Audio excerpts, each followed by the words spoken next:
नमस्कार। आकाशवाणी से प्रस्तुत है समाचार प्रभात।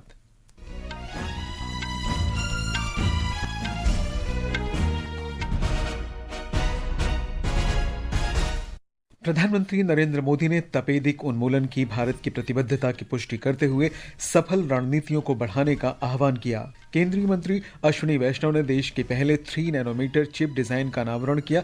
इससे भारत सर्वाधिक उन्नत देशों में शामिल हुआ। न्यायमूर्ति भूषण रामकृष्ण गवई आज भारत के 52वें मुख्य न्यायाधीश के रूप में शपथ लेंगे। अमेरिका और सऊदी अरब ने $142 अरब के रक्षा समझौते पर हस्ताक्षर किए। 78वां कॉन फिल्म महोत्सव फ्रांस के फ्रेंच रिवेरा में शुरू और खेलो इंडिया यूथ गेम्स में महाराष्ट्र 120 पदकों के साथ पदक तालिका में शीर्ष पर। समाचार प्रभात के साथ मैं निखिल कुमार। प्रधानमंत्री नरेंद्र मोदी ने टीबी यानी क्षय रोग उन्मूलन की भारत की प्रतिबद्धता स्पष्ट करते हुए प्रभावी रणनीतियों पर बल दिया है। उन्होंने तपेदिक की शीघ्र पहचान और सफल उपचार की दिशा में पिछले वर्ष हुई प्रगति की सराहना की। प्रधानमंत्री ने कल राष्ट्रीय टीबी उन्मूलन कार्यक्रम की समीक्षा बैठक की अध्यक्षता करते हुए अधिक संक्रमण वाले जिलों में हाल में संपन्न 100 दिन के टीबी मुक्त भारत अभियान की भी समीक्षा की।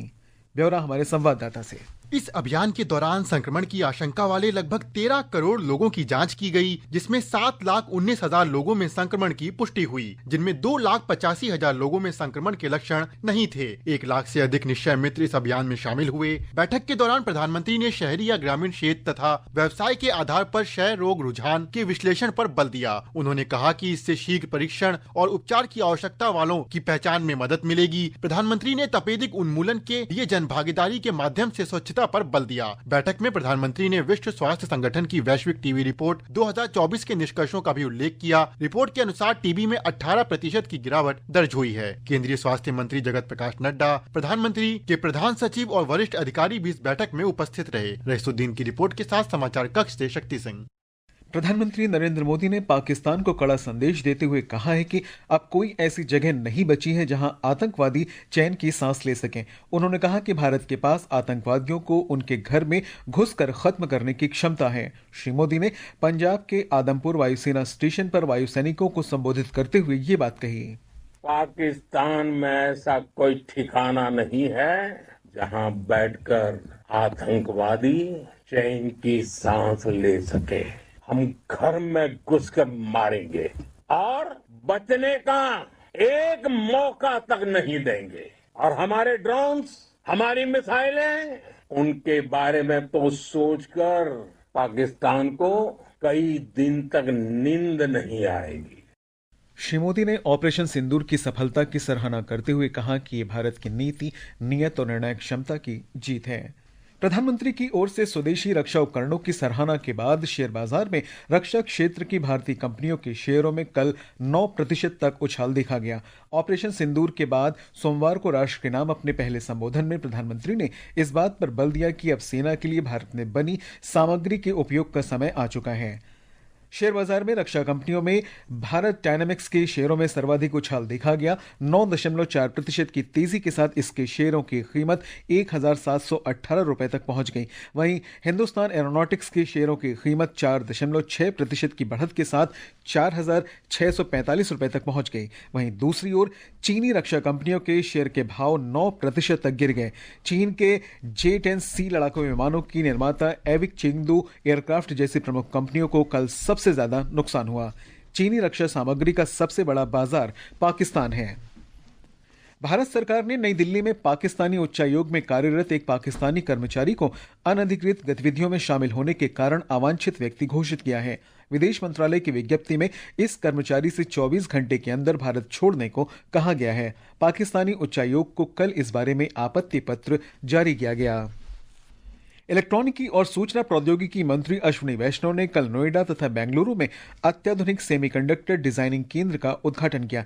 इससे भारत सर्वाधिक उन्नत देशों में शामिल हो गया है। एक रिपोर्ट। मीडिया से बातचीत के दौरान नए केंद्र की विशेषताओं का उल्लेख करते हुए श्री वैष्णव ने कहा कि ये केंद्र अत्याधुनिक 3 नैनोमीटर चिप डिजाइन के लिए भारत के पहले केंद्र होंगे। इससे वैश्विक सेमीकंडक्टर नवाचार में भारत स्वयं को मजबूती से स्थापित करेगा। We started the new semiconductor design center of Renesas. The key point about this center is first time in our country 3 nanometer chips which are most advanced will be designed here in India end to end. Shri Ashwini वैष्णव ने कहा कि प्रधानमंत्री नरेंद्र मोदी के दृष्टिकोण के अनुरूप देश में व्यापक सेमीकंडक्टर प्रणाली स्थापित हो रही है। केंद्रीय मंत्री ने कहा कि उत्तर प्रदेश के नोएडा में इस प्रमुख डिजाइन केंद्र का उद्घाटन सेमीकंडक्टर प्रणाली में एक महत्वपूर्ण कदम है। इस अवसर पर श्री वैष्णव ने इंजीनियरिंग विद्यार्थियों में हार्डवेयर कौशल विकसित करने के उद्देश्य से नए सेमीकंडक्टर लर्निंग किट की शुरुआत की भी घोषणा की। उन्होंने कहा कि इंडिया सेमीकंडक्टर मिशन के तहत 270 से अधिक शिक्षण संस्थानों को भी ये हार्डवेयर किट मिलेंगे। आनंद की रिपोर्ट के साथ समाचार कक्ष से वैष्णवी। ये समाचार आकाशवाणी से प्रसारित किए जा रहे हैं। ताज़ा समाचार जानने के लिए आप हमारे social media handle x@AIR News Hindi को फॉलो कर सकते हैं। न्यायमूर्ति भूषण रामकृष्ण गवई आज भारत के 52वें मुख्य न्यायाधीश के रूप में शपथ लेंगे। राष्ट्रपति द्रौपदी मुर्मू आज सुबह राष्ट्रपति भवन में आयोजित विशेष समारोह में उन्हें शपथ दिलाएंगी। न्यायमूर्ति BR गवई मुख्य न्यायाधीश न्यायमूर्ति संजीव खन्ना का स्थान लेंगे, जो कल सेवानिवृत्त हो गए। ब्यौरा हमारे संवाददाता से। 24 नवंबर 1960 को अमरावती में जन्मे न्यायमूर्ति BR गवई 1985 में बार में शामिल हुए। श्री गवई को नवंबर 2003 में बॉम्बे उच्च न्यायालय के अतिरिक्त न्यायाधीश के रूप में पदोन्नत किया गया और वहीं नवंबर 2005 में श्री गवई बॉम्बे उच्च न्यायालय के स्थायी न्यायाधीश के रूप में नियुक्त किए गए। मई 2019 में जस्टिस गवई को सुप्रीम कोर्ट के जज के रूप में पदोन्नत किया गया। पिछले 6 वर्षों में वह संवैधानिक और प्रशासनिक कानून, नागरिक कानून, आपराधिक कानून और वाणिज्यिक विवादों सहित विभिन्न विषयों से संबंधित मामलों से निपटने वाली लगभग 700 पीठों का हिस्सा थे। वह पूर्व मुख्य न्यायाधीश KG बालाकृष्णन के बाद अनुसूचित जाति समुदाय से आने वाले भारत के दूसरे मुख्य न्यायाधीश होंगे। सकलैन अख्तर, आकाशवाणी समाचार, दिल्ली। निर्वाचन आयोग ने मतदाता फोटो पहचान पत्रों की समान संख्या से जुड़ा 20 वर्ष पुराना मामला सुलझा लिया है। वर्ष 2005 से विभिन्न मतदाता पंजीकरण कार्यालयों से मतदाताओं को समान श्रृंखला की पहचान पत्र संख्या जारी किए जाने से ये समस्या खड़ी हुई थी। निर्वाचन आयोग द्वारा मतदाता सूचियों की त्रुटियां दूर करने और उन्हें अद्यतन करने के बाद ये समस्या दूर हुई है।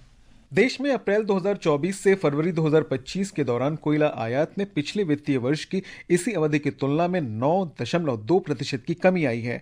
कोयला मंत्रालय ने एक बयान में कहा कि इस अवधि में 22 करोड़ टन से अधिक कोयले का आयात हुआ, जबकि पिछले वित्तीय वर्ष की इसी अवधि में 24 करोड़ 20 लाख टन कोयले का आयात हुआ था। सरकार ने 23 सितंबर को आधिकारिक रूप से आयुर्वेद दिवस घोषित किया है। आयुष मंत्रालय ने बताया कि गजट अधिसूचना के जरिए ये बदलाव अधिसूचित कर दिया गया है। पहले आयुर्वेद दिवस धनतेरस के दिन मनाया जाता था। आयुष मंत्रालय ने नागरिकों, स्वास्थ्य कर्मियों, शिक्षण संस्थानों और अंतर्राष्ट्रीय प्रतिभागियों से नई तिथि अपनाने तथा प्रत्येक वर्ष 23 सितंबर को आयुर्वेद दिवस आयोजनों में सक्रियता से भाग लेने का आग्रह किया।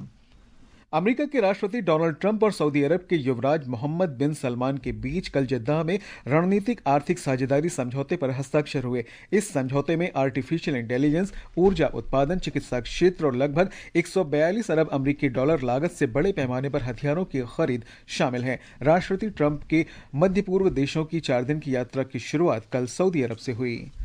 प्रतिष्ठित कान फिल्म महोत्सव की कल फ्रेंच रिवेरा में भव्य शुरुआत हुई। 12 दिन के 78वें कान फिल्म समारोह में विश्व के प्रसिद्ध फिल्म निर्माता, सितारे और सिने प्रेमियों को साथ साथ आने का अवसर मिलेगा। समारोह की शुरुआत एमिली बोनिन के फिल्म लीव वन डे के प्रीमियर के साथ हुई। कान फिल्म समारोह के निर्णायक मंडल के सदस्य रेड कारपेट पर अपने खास अंदाज में नजर आए। वहीं निर्णायक मंडल के अध्यक्ष जूलियट बिनोशेल ने अपने संबोधन में वैश्विक मुद्दों, युद्ध और जलवायु परिवर्तन तथा स्त्रियों के प्रति भेदभाव और विद्वेष के मुद्दों पर चर्चा की। और अब खेल खबरों के साथ है मुकेश कुमार बल।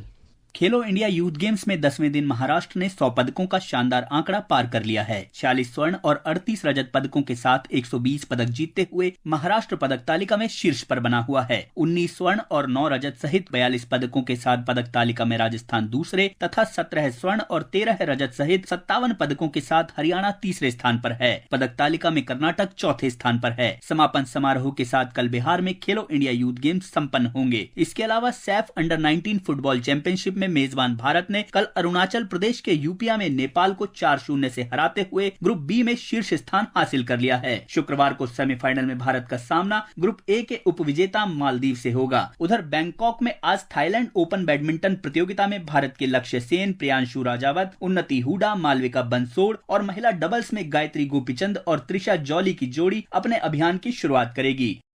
उत्तराखंड में आदि कैलाश और ओम पर्वत यात्रा आज नैनीताल जिले के काठगोदाम में शुरू हो रही है। हमारे संवाददाता ने बताया कि कुमाऊं मंडल विकास निगम ने श्रद्धालुओं की सुविधा और सुरक्षा के लिए व्यापक प्रबंध किए हैं। हैदराबाद में मिस वर्ल्ड प्रतियोगिता के लिए विश्व के 100 देशों से अधिक आए प्रतिभागियों ने कल शाम विभिन्न गतिविधियों में भाग लिया। प्रतिभागियों के लिए कल हैदराबाद में रात्रि भोज का आयोजन किया गया। इस अवसर पर मुख्यमंत्री रेवंत रेड्डी, राज्य मंत्री जुपिल्ली कृष्णा और वरिष्ठ अधिकारी उपस्थित थे। मौसम विभाग ने आज असम और मेघालय के कुछ स्थानों पर अत्यधिक तेज वर्षा का अनुमान व्यक्त किया है। अरुणाचल प्रदेश, नागालैंड, मणिपुर, मिजोरम, त्रिपुरा, असम और मेघालय में अगले 3 दिन तक तेज बारिश जारी रह सकती है। मध्य प्रदेश, विदर्भ, छत्तीसगढ़, पश्चिम बंगाल, सिक्किम और बिहार में अगले 3 दिन के दौरान गरज के साथ मध्यम वर्षा होने और तेज हवाएं चलने की संभावना है। ये समाचार हमारी वेबसाइट www.newsonair.gov.in और हमारे news on AIR mobile app पर भी उपलब्ध हैं। और अब समाचार पत्रों की सुर्खियों के साथ है फरहत नाज। धन्यवाद निखिल। सिंदूर से खींची लक्ष्मण रेखा, प्रधानमंत्री नरेंद्र मोदी के इन शब्दों को नवभारत टाइम्स ने प्रमुखता दी है। S-400 और रनवे दिखाकर पाकिस्तान को दिया कड़ा संदेश। जनसत्ता और पंजाब केसरी की सुर्खी है, भारत की ओर नजर उठाने का एक ही अंजाम, तबाही। राष्ट्रीय सहारा का शीर्षक है, आतंकवाद जारी रहा तो मिट जाएगा पड़ोसी देश। राजस्थान पत्रिका के अनुसार पहलगाम हमले के बाद 15 लाख भारतीय वेबसाइट पर साइबर हमले हुए। भारतीय सुरक्षा तंत्र ने सभी को नाकाम किया। देशबंधु और हरी भूमि की खबर है, विदेश मंत्रालय ने स्पष्ट किया, कश्मीर पर तीसरे पक्ष का दखल मंजूर नहीं। दैनिक भास्कर ने लिखा है, ऑपरेशन सिंदूर राजस्थान में स्कूली पाठ्यक्रम में होगा शामिल, बच्चे सैन्य पराक्रम पढ़ेंगे। दैनिक ट्रिब्यून और वीर अर्जुन के अनुसार सेना का बड़ा ऑपरेशन, लश्कर तैयबा के 3 आतंकवादी ढेर हुए। हिंदुस्तान की खबर है, निर्वाचन आयोग डुप्लीकेसी की समस्या खत्म करने के लिए जल्द ही यूनिक एपिक नंबर जारी करेगा। अमर उजाला के अनुसार दक्षिण पश्चिम मानसून ने पकड़ी रफ्तार, बंगाल की खाड़ी पहुंचा। और अंत में मुख्य समाचार एक बार फिर। प्रधानमंत्री नरेंद्र मोदी ने तपेदिक उन्मूलन की भारत की प्रतिबद्धता की पुष्टि करते हुए सफल रणनीतियों को बढ़ाने का आह्वान किया। केंद्रीय मंत्री अश्विनी वैष्णव ने देश के पहले 3 नैनोमीटर चिप डिजाइन का अनावरण किया, जिससे भारत सर्वाधिक उन्नत देशों में शामिल हुआ। न्यायमूर्ति भूषण रामकृष्ण गवई आज भारत के 52वें मुख्य न्यायाधीश के रूप में शपथ लेंगे। अमेरिका और सऊदी अरब ने $142 अरब के रक्षा सौदे पर हस्ताक्षर किए।